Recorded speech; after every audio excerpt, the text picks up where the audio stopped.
When Adrian was 5 months and a half, the nurse advised us to start feeding him baby food, just to start the transition to solid food and to try out if he could even sleep better. He didn't respond well. He was in a lot of pain. He was screaming all through the night and all through the day.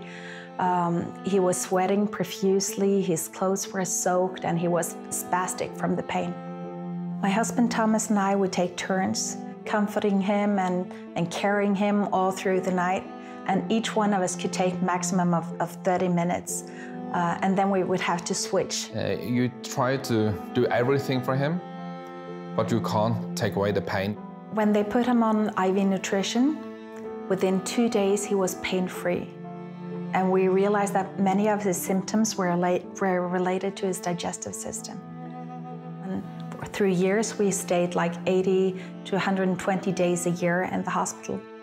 He was very sick, so we expected him to die several times. My cries to God were, "Did you forget us? Are you busy somewhere?" I would cry until I had no tears left. And there in the silence afterwards, he would come. We could very much feel his presence. I was upset to God because why? Why should I get a sick son and so sick? Of course I was crying out to God and shouting to him. I think God is big enough to take my expression. His muscles would get weaker and then they would disappear. So he had some kind of progressive muscular disease, although we didn't know what caused it. He had epilepsy, he had tachycardia, he had a lot of problems that caused him to grow very, very weak.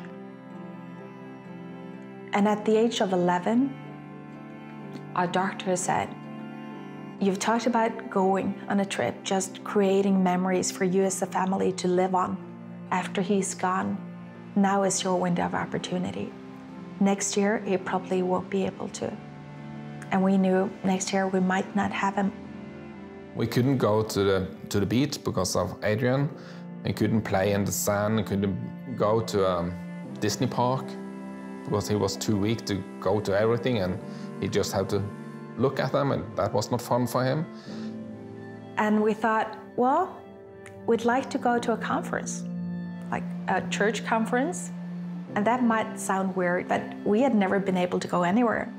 But we thought, so what if we go to Bethel Church? Our kids just love their music. When we got to Bethel, Adrian leaned over and he said to me, "Mom, now I know that whatever God has for me, that's what I want. I knew he wants the best for me." And that was just great. And then we went to a breakout session on healing. And at the end, they said, "Does anyone need a miracle?" And he raised his hand, and a young man stood next to Adrian. And he said, "So what's wrong with you?" And Adrian said, "I can't eat." And he just prayed for Adrian, praying for new life in his stomach and his digestive system. And off we went. And I asked Adrian, "So did you sense anything? Did you feel any different?" And he said, "No, but it was a good experience." So for lunch, we went to a restaurant nearby because we just needed to eat before the next session.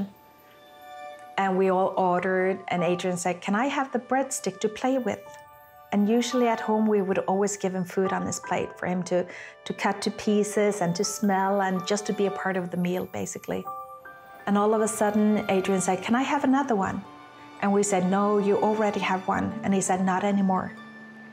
I just ate it. It just happened. I have no idea why. I have no idea how it tasted. I don't remember. All I remember is my dad looked on his face when I told him. He was shocked and a little bit terrified. Will he be sick, or is it get healed, or how will this go? Just tiny, tiny amounts of watermelon that contains a lot of water was enough to make him very sick.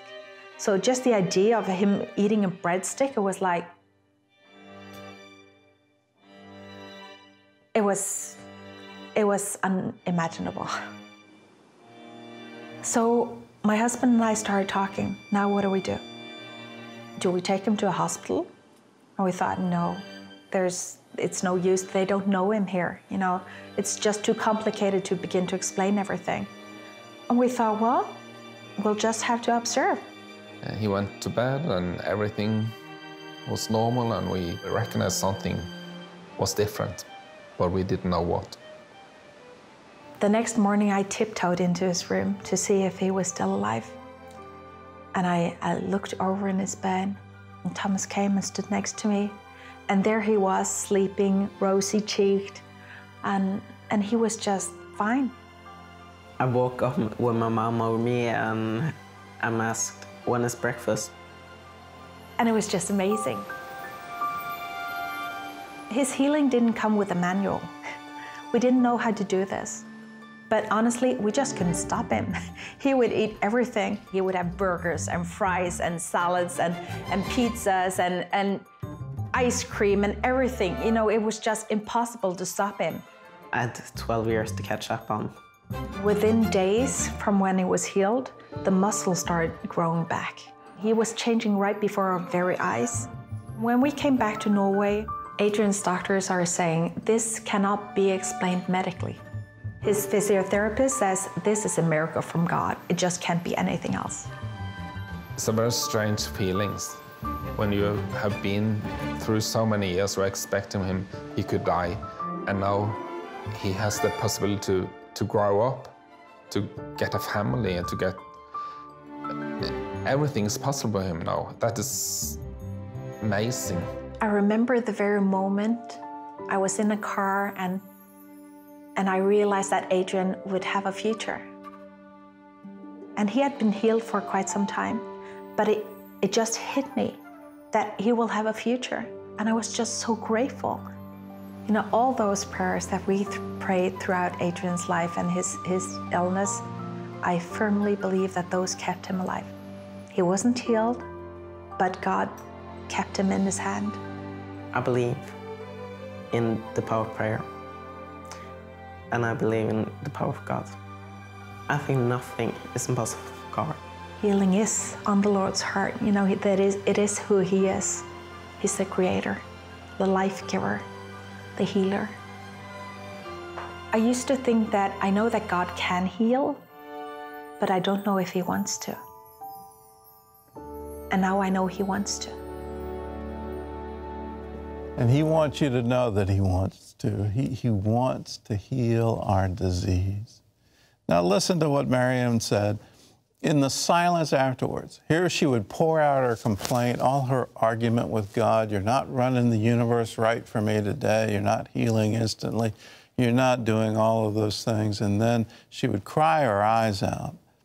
And then in the silence following, His presence would show up. For Adrian, it was something as simple as raising his hand. He's in a church conference. Does anybody here want prayer? And he just raises his hand. Yeah, I'd like some prayer. And someone comes over, doesn't know the medical history, doesn't know Adrian. And how can I pray for you? Well, I have trouble eating. And so then a very simple prayer, you know, prayed for his digestion. And nothing happens. We're always looking for angels to show up with golden scrolls or fire to be written across the sky. Seemingly nothing happens. But then Adrian goes to a restaurant, by mistake eats a breadstick, then goes to sleep. His parents are petrified. His mother tiptoes into the room expecting him to be dead. But no, something amazing has happened. A miracle has happened in the silence, in the sleep. Let that happen for you today. Today, let's go boldly to the throne of grace. And will you go to that throne with us? We like to think of some giant throne room. The throne of grace is another word for the Holy of Holies, where the Ark of the Covenant and the mercy seat on top of that ark. And that's the place where the blood would be sprinkled by the high priest. The blood of Jesus has been sprinkled for you. Let's go boldly to that. Let's go to that mercy seat. that throne of grace and realize we don't have to bargain, we don't have to argue, we just have to receive. Let's do that, and let's do that right now.